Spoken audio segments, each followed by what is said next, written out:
for you starts now. 2 kids killed, 4 others hospitalized after a speeding car plows through a Detroit neighborhood, the driver trying to outrun the cops. Now the community is questioning why police would chase a suspect through an area filled with children. Fox 2's Taryn Asher live right now with the latest. Taryn? Yes, and right now Detroit police are taking a closer look to see if any policy or procedures were violated. But in the meantime, we at first had thought, and Detroit police had said that they had called off that police chase. But now we're learning that was not the case. This is a residential street. How many children have to die for them to realize that they should have called it off? Neighbors who are horrified by the aftermath want to know why. The sight of a weapon was enough for police to pursue this red Chevy Camaro into the neighborhoods, ending in a crash Wednesday night that injured 3 kids, 1 adult, and killed 2 other children. Nicole Jackson's grandchildren, 3-year-old Mariah and 6-year-old Michelangelo. I was just lost for words, heartbroken. I didn't understand what was going on, and all I wanted to know was why. Why could this happen, you know? It could have been prevented. It is dangerous. It's like a 4-wheel bullet. The chief is saying they saw somebody with a gun. I don't think that rises to the standard of actually chasing somebody 90 miles an hour. The chase started on Chatsworth and Cornwall on the city's east side. According to the chief, it lasted 62 seconds and stretched 1.6 miles. And now we are learning the weapon that sparked that chase was never found, and the pursuit was never called off. Police reports show 1 of the 3 officers in the vehicle was in the process of terminating and calling dispatch when he saw the crash. Chief Craig says the supervisor claimed he tried to call off the chase several times, but communication data has no record. We're still looking into that. I will tell you that preliminarily we've gone down to communications to verify whether or not the supervisor's request was heard.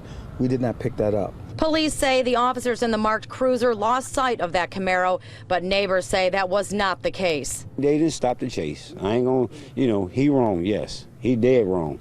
They wrong too, though, because they did not call the chase off. How far were police behind them? We've learned the 29-year-old driver was a parole absconder for possession of meth. His 27-year-old passenger had a record for weapons possession. Neighbors watched in horror as the Camaro went 95 miles per hour, crossed Warren, and then hit and killed the Jackson children who were playing in front of their house. From there, it lost control and then plowed into this house, another car, and this porch. 3-year-old Darius Andrews, his 5-year-old cousin Isaiah Williams, and 7-year-old cousin Zaire Gardner all injured. Darius's father is crediting the 7-year-old for saving his son's life. When he seen it happening, he grabbed my son and wrapped his arms around him. Instantly, he saved my son. And it's just senseless. It's the summertime. Kids can't be safe outside. Now, the good news here, that 3- and 5-year-old child doing better. The chief says that those children should be released from the hospital soon. But that 7-year-old who helped protect those children not doing well, airlifted to U of M in critical condition at this point. Now, as for the supervisor and those 3 officers, the primary unit involved in that chase, we're told they're on desk duty right now. And there is an investigation underway into what happened and what may have gone wrong. And they all could face some discipline. Monica, back to you.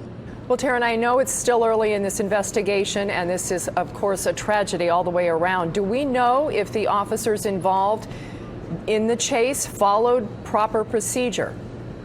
Well, of course, as I mentioned, it is an investigation that's still underway at this point, but we do have a copy that we're able to get of that manual. And for the initiation of that chase, it appears that they were allowed to initiate that chase because there was a weapon. That was a felony. So they did claim that they saw a man in that car waving a handgun. However, that weapon was never found. But what also needed to be taken under consideration, according to this policy, is the geographic location, the population density, of course, the neighborhoods, and that's what everybody's so upset about.